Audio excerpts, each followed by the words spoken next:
صباح الخير، ازيكم عاملين ايه؟ رب تكونوا دايما بخير. يلا كده رمضان خلص ووراه العيد خلص والايام جريت بينا وما حسيناش بيهم. تعالوا نرجع بقى للروتين اليومي. احنا كنا واخدين اجازه في العيد كده ال3 ايام بتاعه العيد، مكناش بنعمل اكل ولا شرب. صراحه انا ما خدتش 3 ايام بس، انا خدت 4 ايام.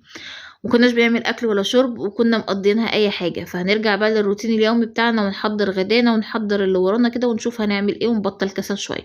بس قبل ما نبدا كده ونقول بسم الله الرحمن الرحيم، يلا فعلي الجرس على الكل وسيبي لي تعليق وحطي لايك من عندك كده. سيبي تعليق حلو وقولي لي رايك في الاكل اللي انا هعمله معاكي النهارده. تعالوا نبدا كده ونقول بسم الله الرحمن الرحيم. وهقول لك على طريقه للفراخ تخليكي الزفاره وكل حاجه في الفراخ انتي مش بتحبيها تطلع معاكي بسهوله، وتخلي معاكي الفرخة دي لحمها دايب دوب كده. تعالوا نبدأ ونقول بسم الله الرحمن الرحيم. انا الفرخة دي كنت جايباها من كام يوم قبل العيد يعني على طول، وكنت غسلها كويس جدا ودعكها بالملح وشايلها في الفريزر بتبرق ما فيهاش اي حاجة. بس شايفين منظر المية اللي نزل من الفراخ ده؟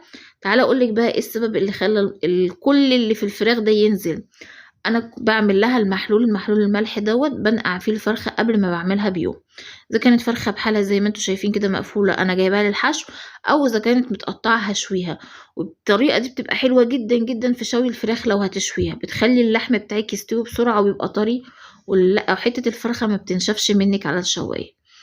انا بحط شويه ملح، يعني بجيب شويه ميه بحط فيهم شويه ملح، ومعانا ليمونه بعصرها بحط القشر بتاعها، ورق لوري، فص حبهان، عندك شويه قرنفل، عندك اي حاجه عطريه انت بتستخدميها في الاكل بتاعك حطيها في المحلول اللي انا بقولك عليها دي. وسيبي الفرخه من قبل ما تعمليها بيوم في التلاجة. يعني الفرخه بتاعتك تفك حطيها في المحلول ده وسيبيها في التلاجة. هتلاقي كل الزفاره اللي فيها والدم اللي فيها والزلال اللي بيبقى فيه زلال ما بين الجلد وما بين اللحم ده كله بينزل في المية دي. اي حاجة في الفرخة انت مش بتحبيها هتلاقيها نزلت في المية دي بكل سهولة. تعالوا نبدأ بقى كده ونقول بسم الله الرحمن الرحيم ونشوف احنا هنعملها ازاي. انا الفرخة دي هعملها كده، هحشيها بشوية بصل وهحطها في الفرن. مش هعمل اي حاجة تاني ومش هفتكس اي حاجة في الفرخة. انا قطعت بصلتين كبار زي ما انتم شايفين، حطيت عليهم شوية ملح وفلفل اسمر فقط لا غير، مع ورقتين اللوري وفص الحبهان فتحته زي ما انتم شفتوني كده، فضيت اللي فيه. هدعك البصلايه بالملح والفلفل زي ما انتم شايفين كده، ملح وفلفل فقط. بس هتكتري شويه الفلفل الاسمر شويه عشان تخلي لون البصل معانا اللون اللي احنا بنحبه ده.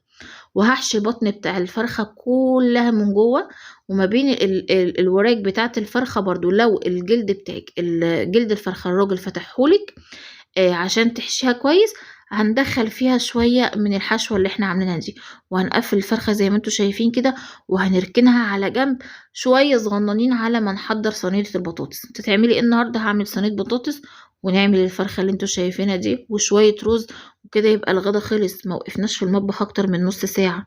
هقطع البطاطس زي ما انتوا شايفين كده ونجهز الصلصة بتاعتها. انا مش بحط الصلصة بتاعت البطاطس، صينية البطاطس يعني مش ببقى مسبكاها قبلها او ضربها، انا بضربها وبنزل عليها بعمل كله ني في ني. بحط البطاطس زي ما انتوا شايفين كده وعليها البصلايه شويه فلفل اسمر وكمون وملح، بدعك فيها البصل كويس جدا في البطاطس، وبحط عليهم شويه زيت واصفي الطماطم عليها. خطوه بقى عشان صينيه البطاطس تطلع معاكي ناشفه كده وحلوه، لان في ناس كتير جدا بتحب تبقى صينيه البطاطس ناشفه، بيبقى ليها طعم صراحه. بحطها على البوتاجاز من فوق تاخد غلوة، وبعدين بدخلها في الفرن واسيبها بقى على حسب نوع البطاطس اللي معانا. البطاطس اليومين دول بتستوي بسرعة جدا، لان البطاطسية زي ما انتم بتشوفوها كده لما بنيجي نقشرها وتيجي تقطعيها بتحس ان هي بتتكسر معاكي، فبتستوي يعني بسرعة جدا.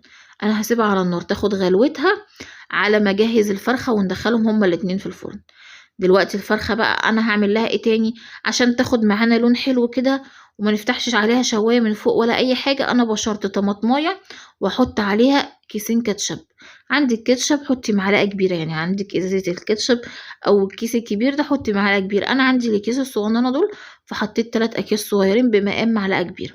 حط شويه فلفل اسمر وشويه كمون وشويه ملح، وهقلب الخلطه دي زي ما انتوا شايفين كده، واحط عليهم شويه زيت. تقولي تحط عليهم شويه زيت ليه؟ ما الفرخه هتنزل الدهون بتاعتها. هقول لكم بس عشان تديها اللمعه بتاعتها. هقلب ده كله كله كله كده، ومجهزه الكيس الحراري زي ما انتوا شايفين. الكيس الحراري عشان تضمني ان الحاجة بتاعتك ما تلزقش فيه لازم تبدريه الاول من جوه كده بالدقيق. انا دلوقتي حطيت شوية زيت صغننين خالص، وهدلق بقى الخلطة اللي انتوا شايفينها دي كده على الفرخة، ادعكها كده من بره عشان تاخد لون حلو كده، كأنك شويها في الشواية او جايباها من بره كده من عند الراجل، لفة في الشواية كده يمين وشمال. احط ده كله كده على الفرخة، وهحط الفرخة زي ما انتوا شايفين كده في الكيس، وهنقفل الكيس وندخله الفرن، ويبقى صينية البطاطس مع الفرخة خلاص جهزوا، ونحضر شوية رز صغننين جنب الأكل، وكده يبقى احنا خلصنا الغدا بتاع النهاردة. الأكل بالنسبة لنا في المطبخ لو انت واقفة كده وبالك رايق ودماغك رايقة، هتعملي أحلى أكل ومش هتحسي بالوقت اللي انت واقفة في المطبخ. والأكل ما بيبقاش أزمة طالما الحاجة موجودة عندك في البيت، وانتي مقررة انت هتعملي ايه ومحضرة حاجتك اللي انت هتعمليها، مش هتحسي خالص بوقفة المطبخ. تعالوا كده نشوف احنا هنعمل ايه. هنحط الصينية كده واغسل ايدي واقفل الكيس ده معاكم عشان ندخله الفرن. اهم حاجة اربطي الكيس الحراري كويس، وتعملي فيه فتحتين صغيرين عشان الكيس طبعا البخار بتاع الاكل لما بيبتدي يستوي فيه الكيس بيتنفخ عشان ما يفرقعش منك في الفرن ويبهدلك الدنيا. ركنتها كده على جنب لغاية لما ولعت الفرن، وزي ما انتوا شايفين كده ادي الفرخة بتاعتنا طلعت محمرة وجميلة وزي المشوية بالظبط كأنك جايباها من بره. وصينية البطاطس زي ما انتوا شايفينها كده، عملت شوية رز وعندنا طماطم مخللة، وادي الغدا خلص واليوم عدى بسلام.